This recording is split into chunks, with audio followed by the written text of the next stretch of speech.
The Saints form up in battle line, facing off the Missouri militia in the brush below. What started out as a rescue mission has spiraled into an all-out battle. The Missourians level their muskets and open fire.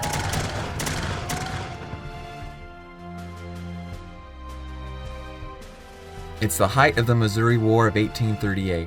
Rumors abound and tensions are high. By this point, after nearly 3 months of what they viewed as blatant religious persecution and pitiful state protection, many Saints have begun to fight back, taking aggressive action in Davis County. This puts the Missourians in neighboring Ray County on high alert. Fearing that the Saints might strike out more, they call their militia to arms to guard their border. Samuel Bogart, a Methodist minister, leads the Ray County militia. Very antagonistic against the Saints, he's been an active participant in the conflict so far already. In fact, while serving under General Hiram Parks in Carroll County, he had openly sided with the Missouri vigilantes he'd been sent to disperse, forcing General Parks to dismiss Bogart's militia and reportedly even try to have Bogart discharged for insubordination, which apparently didn't happen because now Bogart has been authorized to patrol the border and stop any armed group from coming into Ray County. Bogart immediately exceeds his orders. Over the next 2 days, his militia disarms and drives out most of the Saints living in northern Ray. They even cross into Caldwell, disarming and threatening a few Saints there. Sometime during all this, they arrest 3 Saints, dragging them back to the militia camp and loudly boasting they won't be returned alive. 2 of the prisoners are actually spies sent from far west to monitor the Missourian actions. Alarmed and assuming this is just another mob, Caldwell County Saint militia of 60 to 75 men, led by the apostle David Patton, go on a rescue mission. David Patton has also been heavily involved in the war so far, having led the Saints' retaliatory raid on Gallatin in Davis County. Dressed in a conspicuous white coat and constantly disregarding his own personal safety, his daring leadership has won him the nickname of Captain Fear Not among his men.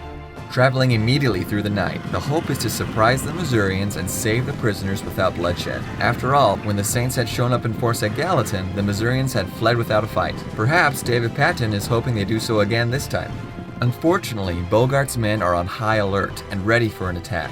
Bogart has just received word from a public meeting in Ray County that they are expecting an immediate invasion by the Saints. Apostles Thomas Marsh and Orson Hyde, dismayed at the Saints' militants, had published an affidavit denouncing the Saints and claiming, among other things, that a fanatical Joseph Smith planned to conquer all of Missouri, then the nation, and then the whole world by force. Heeding their concerns about the danger of an immediate invasion, Bogart camps his militia at the ford of Crooked River, effectively blocking the main road to the city of Richmond in Ray County. He also places guards farther up the road at the top of the hill to watch for Mormon troops. So unfortunately, it's looking like David Patton's rescue mission won't be much of a surprise at all. Additionally, it will play right into the damaging narrative that the fanatical Mormons plan to invade all of Missouri.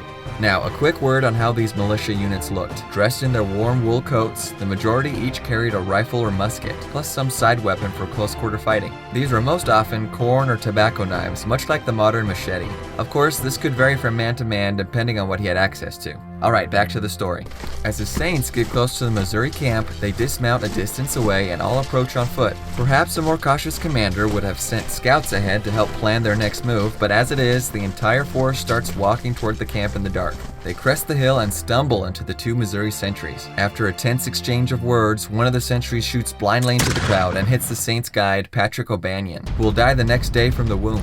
The sentries shout warnings as they scramble down the hill, and the Missouri camp starts preparing to receive an attack. The Saints pursue, and when they spot the Missouri camp, they form their battle line in the nearly open ground halfway down the hill. Silhouetted by the glow of dawn and out in the open, they make easy targets for the Missourians, who are safely crouched in the 4-foot river embankment behind the cover of trees. The 2 groups exchange fire, and 5 to 6 Saints are hit and fall, including James Hendricks, who is struck in the neck and will be paralyzed the rest of his life. A Saint soldier cries, "For God and liberty," and the call is repeated over and over by the Saints as they reload and return fire. The Saints are holding together, but these first few minutes are not going well. They are soaking up casualties, and it's unclear what, if any, damage they are dealing to the Missourians below. So David Patton makes a snap decision. Living up to his nickname of Captain Fear Not, he yells the order to charge and runs down the hill. The Saints draw their weapons and rush after him.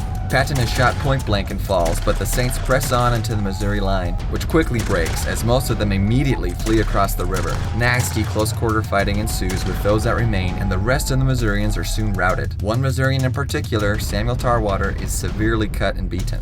The The others flee into the woods, soaked and scattered. The victors gathered the abandoned equipment, horses, and the 3 prisoners they had come for. The battlefield must have been a confusing mess. As they cart off their wounded, they leave behind a fellow saint, Gideon Carter, dead where he fell. He has been so badly cut up from the close quarter fighting that the saints don't recognize his body, confusing it for a Missourian corpse. David Patton, one of the wounded that is transported away, dies from his injuries that night. For the saints, this makes 3 men dead and 7 wounded. The scattered Missouri militia never regroups, so as they stumble back to their homes, they assume that the rest of them were massacred. Claims of 50 to 60 Missouri dead were made. Even the saints think they'd killed between 20 to 40 men. In reality, the casualties are much smaller. Only 1 Missourian had died and 6 were wounded. But the damage is done. Word of the exaggerated casualties spreads rapidly. Ray County goes into a state of panic, as this seems to be the very Mormon invasion they had been fearing. Women and children are evacuated and men rush to arm themselves. Carroll County follows suit. They had driven out the saints living in Quincy just under a month ago and assume a vengeful Mormon army will strike them first. It is in this panicked environment that Governor Boggs issues the infamous extermination order. According to the reports he is receiving, the saints have crossed county lines and made an unprovoked attack on an official state militia. While other factors went into his decision to issue the order, there can be no doubt that the Battle of Crooked River is one of the main ones. For the saints, the Missouri War is about to take a turn for the worse. In the coming months, many saints will be killed at Haun's Mill Massacre. The Saint Capitol at Far West will be surrendered. Joseph Smith and others will be imprisoned, and the saints will be forced out of the state. A truly sad chapter in church history. If this video has sparked your interest in this topic, check out the resources in the video description. I've also got a link to the script of this video with the sources I referenced. Thanks for watching!